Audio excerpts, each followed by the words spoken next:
कैसे बने आत्मनिर्भर। Motivational story. अदिति और अजय को घर चलाने में पहले कोई तकलीफ नहीं थी, लेकिन कुछ दिनों से उनके हाथ थोड़े तंग हो गए थे। अब अदिति घर के बढ़ते हुए खर्चों से परेशान थी और वह अजय से कह रही थी कि मुझे शादी करके कौन सा सुख मिला। शुरुआत में कुछ दिन खुशियों के साथ थे, लेकिन अब तो सिर्फ पैसों की तंगी ही बनी रहती है, मानो जैसे 4 दिन की चांदनी के बाद अंधेरी रात आ गई हो। और इस सिचुएशन में अदिति कभी अजय को बुरा भला कहती तो कभी अपने भाग्य को दोष देती, और कई बार तो उसके आंसू उसके गालों पर ही सूख जाते थे। जब हवा के झोंकों ने उसके बालों को सहलाया तो उसे एहसास हुआ कि वह बैल्कनी में काफी देर से खड़ी थी और उसकी चाय भी ठंडी हो चुकी थी। बाहर ठंडी हवा चल रही थी, लेकिन बारिश थम चुकी थी। तब तक उसके अंदर का तूफान भी शांत हो गया था। उसके परेशानी की वजह घर के बढ़ते हुए खर्च और उसके पति अजय के कारण था। यह 5वां दिन था जब दोनों पति पत्नी के बीच बातचीत बंद थी, और ऐसा हमेशा होता था। जब भी अजय की नौकरी चली जाती वह कुछ कम बोलता था, दिन भर नौकरी की तलाश करता था और रात में थक कर सो जाता था। पहले अदिति उसके साहस को बढ़ाती थी, लेकिन जब 2 महीने बाद भी अजय को कोई नौकरी नहीं मिली तो अदिति के तेवर ही बदल गए। परसों शाम जब अजय घर आया तो अदिति ने थोड़ी देर तक उसे नजरअंदाज किया। जब अजय ने चाय के लिए बोला तो वह बेमन से चाय बनाई और कहने लगी, कुछ दिन तक तो चाय चलेगा, फिर मैं नहीं जानती कि घर का खर्च कैसे चलेगा। तब अदिति ने ऐसा तंज कसा कि अजय के दिल पर लग गई वह बात। शायद उसने उम्मीद नहीं की थी कि तंगी के इस दौर में अदिति उसकी मदद करने के बजाय उसकी कमियां निकालेगी। वहाँ अजय का दिल भी छलनी हुआ जा रहा था। यहाँ अदिति तो जैसे अपने मन के जहर को उगले ही जा रही थी। अगर मुझे पहले पता होता कि मेरे पापा मेरी शादी के लिए एक ऐसे लड़के को चुनेंगे जिसके पास कोई टेक्निकल डिग्री नहीं है और वह सिर्फ ग्रेजुएट है, तो मैं कभी इस शादी के लिए तैयार नहीं होती। अब वह नौकरी नहीं कर रहे हैं तो उन्होंने कहा, यह सब तुम मुझसे अब क्यों कह रही हो? तुम्हें तो पता है कि मेरी नौकरी मेरे अनुभव के आधार पर मिली थी। मुझे मोटर पार्ट्स के बारे में ज्यादा जानकारी है, क्योंकि स्कूल और कॉलेज के बाद भी मैंने पार्ट टाइम मोटर पार्ट्स की दुकान पे काम किया था, और उसी समय मैंने अपनी आगे की पढ़ाई के साथ साथ घर के खर्चों के लिए भी कुछ पैसे दिए। इसी कारण हमारी आर्थिक स्थिति बहुत बेहतर हो गई थी, जिसके चलते तुम्हारे पिता तुम्हारे लिए मेरा रिश्ता लेकर आए थे। लेकिन आज कोरोना महाकाल के कारण मेरी नौकरी चली गई है और मैं बहुत दुखी हूँ। मैं तुमसे बस इतना कहना चाहता हूँ कि थोड़ा धैर्य रखो, मुझे जल्द ही नौकरी मिलेगी और फिर सब कुछ ठीक हो जाएगा। 2-3 महीने से यही कहते आ रहे हो, पता नहीं तुम्हें नौकरी कब मिलेगी। इतना कहते हुए चाय का कप पटक कर अदिति अंदर के कमरे में चली गई और अजय खड़ा होकर सोचने लगा। इस समय जब उसे अपने जीवन साथी के साथ की सबसे ज्यादा जरूरत है,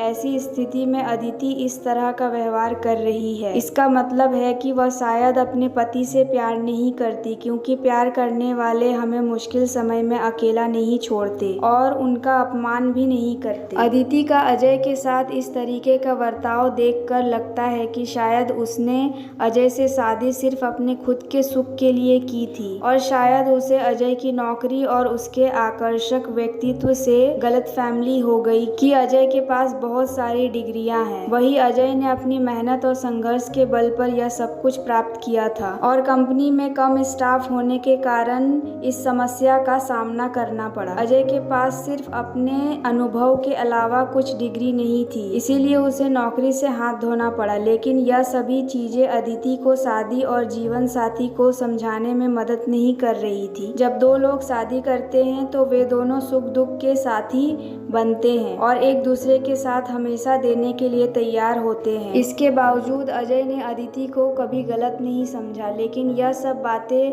अजय अदिति को कैसे समझाए? अदिति तो उसे गलत मानती है और उसका अपमान करने में कोई कसर नहीं छोड़ती है। जबकि शादी के समय अजय ने और उसके परिवार वालों ने कोई बात नहीं छुपाई थी। सारी स्थिति अदिति के पिता के सामने थी। उनकी नजरों ने अजय की मेहनती और होनहार प्रतिभा को पहचान लिया था। उनके उज्जवल भविष्य को देखते हुए ही अपनी लाडली नकचड़ी बेटी का हाथ अजय के हाथ में दे दिया, और अजय ने तो बहुत ही प्यार से अदिति को अपनाया था। उसके घर वाले भी बहुत अच्छे थे, उनसे अदिति को बहुत सम्मान और प्यार मिलता था। इसके बावजूद पति पत्नी के बीच कुछ समय तक बातचीत नहीं हो रही थी, लेकिन फिर धीरे धीरे वे फिर से बात करने लगे। दोनों के व्यवहार में अब बदलाव था। जब से अदिति ने अजय का अपमान किया था, तब से वह उससे थोड़ा कटा कटा रहता था। अजय के ऐसे व्यवहार से अदिति को अपनी गलतियों का एहसास हो रहा था, क्योंकि अब वह समझ रही थी कि गुस्से में या लड़ाई में अजय कभी भी उसका या उसके परिवार का अपमान नहीं करता था।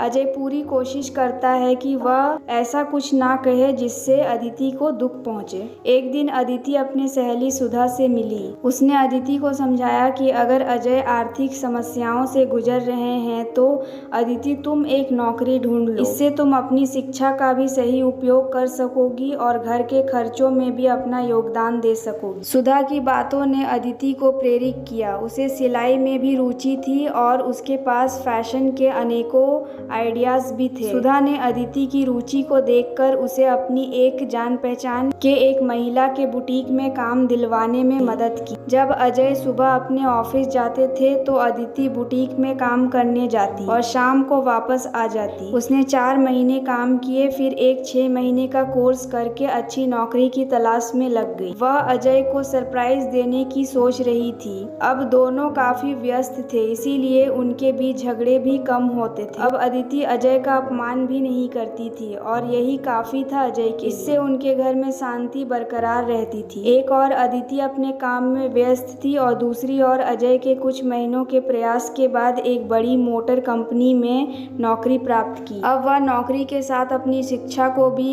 आगे बढ़ाने में लग गए और टेक्निकल डिग्री और प्राइवेट MBA की डिग्री के लिए कोशिश करने लगे। अब जब अजय देर से घर आते तो अदिति अक्सर पूछती कि वह इतनी देर कहाँ रह जाते हैं, तो वह ओवर टाइम का बहाना कर देते, क्योंकि एक बार उनकी नौकरी चली जाने के बाद अजय नौकरी के प्रति और भी ज्यादा सावधान हो गए थे। और इसके अलावा अब अजय ने अदिति को घर के खर्चों के साथ साथ एक्स्ट्रा पैसे भी देने लगे। इससे अब अदिति भी बहुत खुश थी। अजय की मेहनत धीरे धीरे फल देने लगी और लगभग 3 साल बाद अजय ने एक बड़ी मल्टीनेशनल कंपनी में नौकरी प्राप्त की। एक दिन वह जब खुशी खुशी घर आ रहे थे, उसके मन में एक ही सवाल था, क्या आज अदिति खुश होगी? वह अदिति को आज खुश देखने का इंतजार कर रहे थे। जब वह घर पहुंचे तो अदिति ने घर को बहुत खूबसूरती से सजा कर रखा था। वह खुद भी सजी सवरी थी। अजय को एक पल के लिए ऐसा लगा कि शायद अदिति को पता है कि उनको आज एक बड़ी नौकरी मिली है। उसने अदिति से पूछा, क्या बात है, आज तुम इतनी खुशी से मेरा स्वागत क्यों कर रही हो? अदिति ने कहा, एक अच्छी खबर है, मुझे एक अच्छी नौकरी मिल गई है। अजय जब अपनी नौकरी की बात सुनाई तो दोनों की आंखों में खुशी के आंसू थे। कुछ देर तक वे दोनों एक दूसरे को देखते ही रहे, अपने रिश्ते की गहराई को महसूस करते रहे। इन 3 सालों के संघर्ष के बातें वे एक दूसरे के साथ करने लगे। रात के खाने के बाद दोनों ने आंगन में चांदनी की रोशनी में बैठकर लंबे समय तक बातें की। अजय ने कहा, किसी भी रिश्ते में एक दूसरे के साथ अच्छे या बुरे दिनों में हमें कभी भी एक दूसरे को छोड़कर नहीं जाना चाहिए। हमें कभी भी दूसरे का अपमान नहीं करना चाहिए। हमें इंतजार करना चाहिए, क्योंकि अच्छे दिन एक ना एक दिन जरूर आते हैं। और जब 2 व्यक्ति मेहनत करके आगे बढ़ते हैं और अपने दिल से एक दूसरे को अपना लेते हैं तो वे जीवन साथी एक दूसरे के पूरक बन जाते हैं। अदिति ने कहा, तुम बिल्कुल सही कह रहे हो। शुरू में मैंने तुम्हारा अपमान किया था और फिर जब मैं नौकरी के लिए दर दर भटक रही थी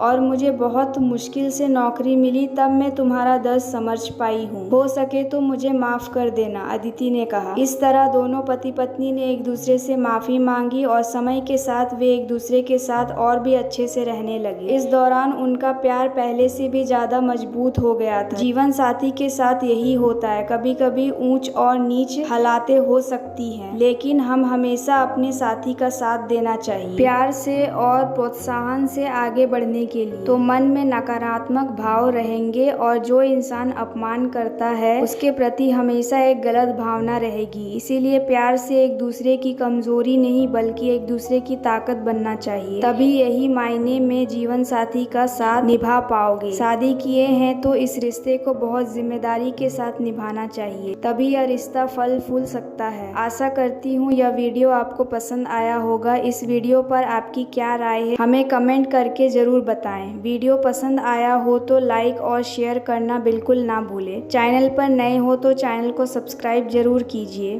वीडियो देखने के लिए, कहानी सुनने के लिए आपका बहुत बहुत धन्यवाद।